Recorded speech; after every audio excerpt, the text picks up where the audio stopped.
Good morning. Today is Tuesday, August 19th, 2025. Ki lo yechdal evyon mikerav haaretz.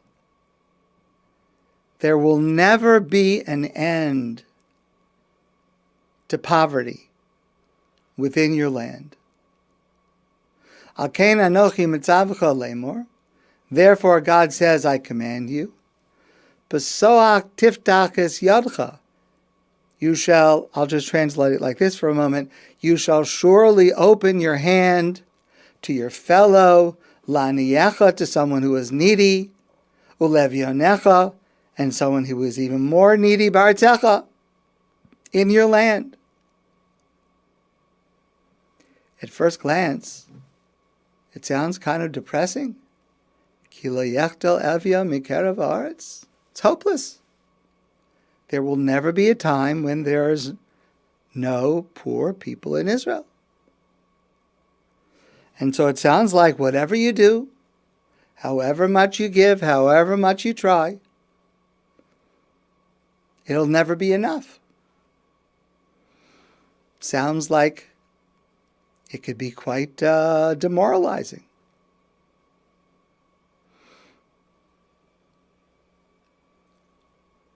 No matter how hard you try, no matter how many people you help, there will still be poor people. But I think there's a different understanding. Because here God is teaching us a fundamental lesson. Pasoach Tiftach, the repetition of those words, open your hand. Sometimes when the Torah uses two words, it is for emphasis. I said before, you should really open your hand. But here, that's not what it means. Pasoach Tiftach means your hand should be open and open and open. In other words, your hand should continually be open. There should never be a time when your hand is closed.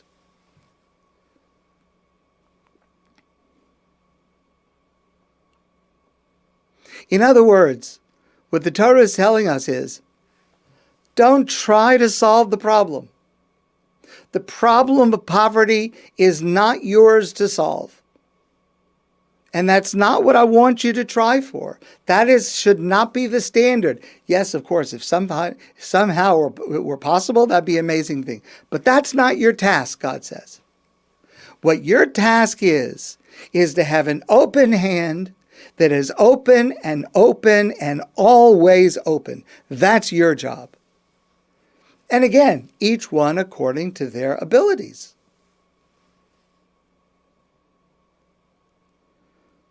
And here's the reason why.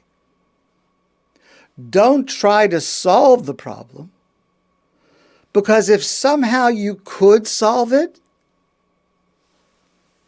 you would close your hand.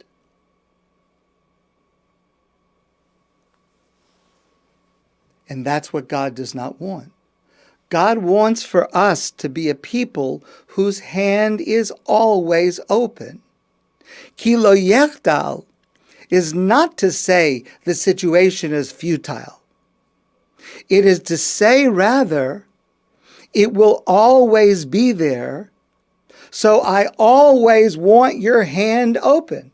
It will always be there because I want you to be the person whose hand is always open.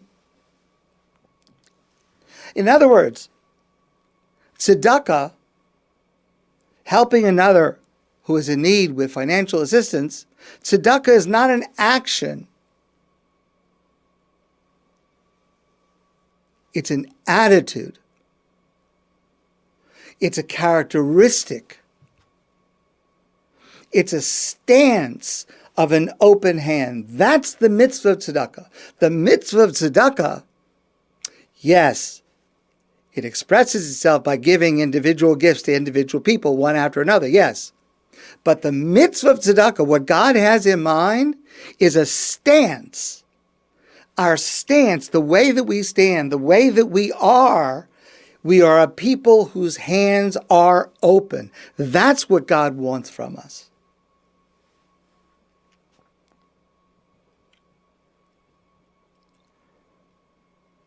And the truth is, it's not only referring to tzedakah in a financial matter. It refers to any kind of chesed, any kind of kindness that we can offer. Our hands should be open constantly, looking for ways to be kind and merciful and helpful to another person. Not just when something comes along, we think to ourselves, okay, I'm going to help that person. My hands should be open and ready. In other words, God wants us to be the person who is continually kind, continually generous. It is a character trait that we're supposed to have. Yes, of course, it gets expressed by individual actions. But what God is telling us here is it is a way of being on an ongoing basis. I should always have my hands open to help another.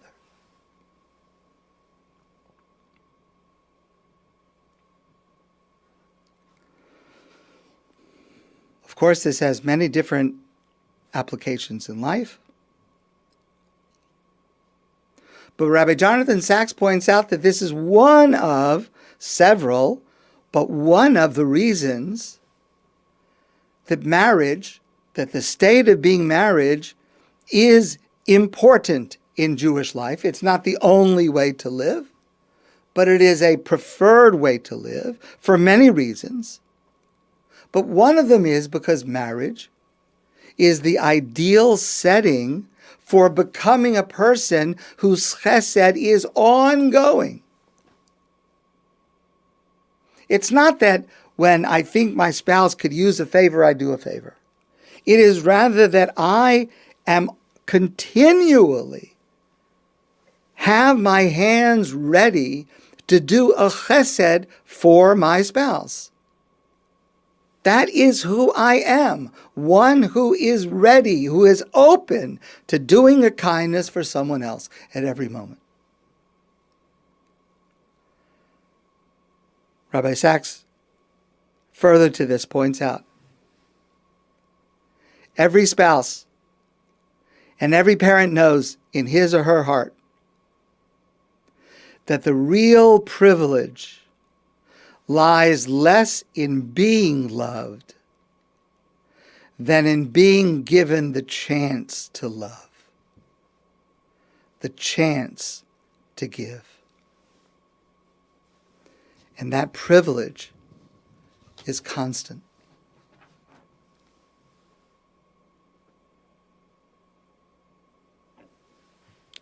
The constant existence or the permanent existence of poverty, ki lo yechdal, is to help each of us at our own level become the person that we should become with a continuously open hand.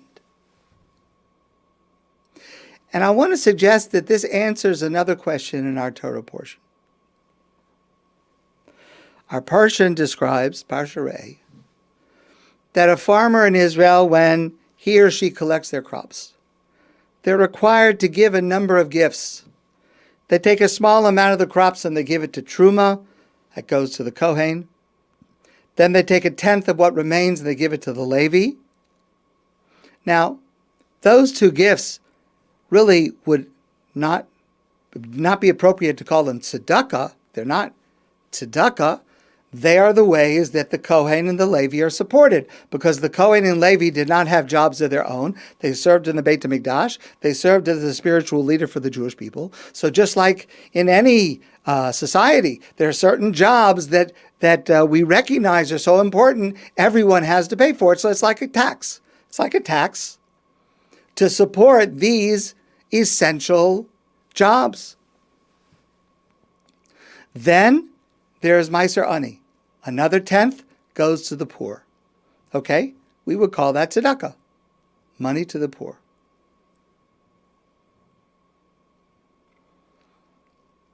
And then There's one more tithing, Maaser Sheni, the second tithing. Now, 1 and 2 to the Kohen Levi are not tzedakah, but as I explained, a kind of a tax. Number 3, Maaser Ani, to the poor people, that's tzedakah. But often, we use the word Maaser, which literally means a tenth, as kind of a shorthand for tzedakah. This is what we mean when we say the word Maaser. Did you give Maaser? But I do want to point out, whether that is precise or imprecise, the first 3 gifts that I mentioned, Truma, Maaser, Maaser Ani, those are things that you are giving to someone else, whether it's tzedakah or a tax, but you're giving it to someone else, to the Kohen, to the Levi, to the poor. Maaser Sheni is different. The second tithing is, you take another tenth of what you grew that year, and you give it to yourself. And you travel with that food, or the value of that food, and you travel to Yerushalayim, to Jerusalem. And you spend time in Jerusalem eating that food. And the amount of time you will spend in Jerusalem depends on how much food you have. And of course, you're supposed to share it with others. How in the world can you call that Maaser? I would call it a vacation fund. I'm saving up money, I'm taking from part of my earnings, and I'm taking a trip to Yerushalayim. How is that called Maaser? Wouldn't another name for that be used? I think an answer is as follows. The purpose of Maaser Sheni is that the farmer and his family should spend time in Yerushalayim. They should see firsthand the miracles in the Beit HaMikdash every day. They should see the Kohanim in their special clothes doing their activities. They should see the Leviim, both in their role serving in the Beit HaMikdash, the Holy Temple in Jerusalem, and also in their role as the spiritual leaders of the Jewish people. They should see and be with and visit and learn from the holy people of Yerushalayim and be inspired. And even today, a person who goes to Yerushalayim is inspired. But can you imagine when the Beis HaMikdash was standing, when the Kohanim and Leviim were there? It was a personal trip of inspiration of enormous proportions.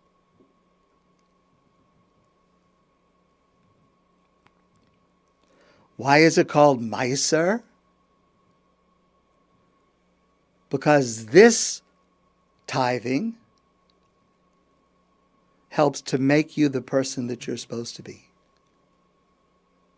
Just like tzedakah, of keeping your hand continually open, being the person whose stance is that my hands are always open and ready to do a favor for another person. The kind of person I should be is the kind of person that is affected by and inspired by the holiness of the city of Jerusalem. And so, yes, the funds go in a different direction. But the underlying purpose and the reason the word Maaser is used is because all of these are ways for me to become the kind of person I'm supposed to become. The person that I'm supposed to become is a person who is always ready to help another. And the person I'm supposed to become is a person who is inspired by and affected by time spent in Jerusalem. That's the root of tzedakah. To make ourselves into the person that we should be. My friends, I wish you a great day, and I look forward to seeing you soon in person.